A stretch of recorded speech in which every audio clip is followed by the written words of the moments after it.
Kjo nën tregon historinë e djalit të saj, Jordan, 17 vjeç, i cili humbi jetën prej shantazhit seksual. Djali kishte ikur me pushime me babain e tij dhe të nesërme nuk po përgjigjej më në telefon. Kur nëna telefononte ish bashkëshortin, ai tregon se djali i kishte dhënë fund jetës. E gjitha kishte nisur pak kohë më parë kur adoleshenti Jordan ishte futur në një grup mish, bisedonte me ta me orë të tëra.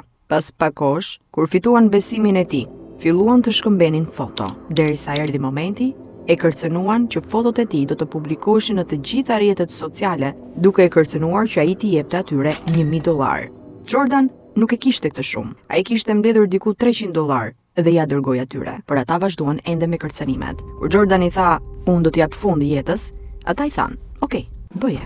Jordan i lut, ju përgjërua që ata të ndalonin, por jo, ata vazhduan derisa i vërtet e kreu aktin.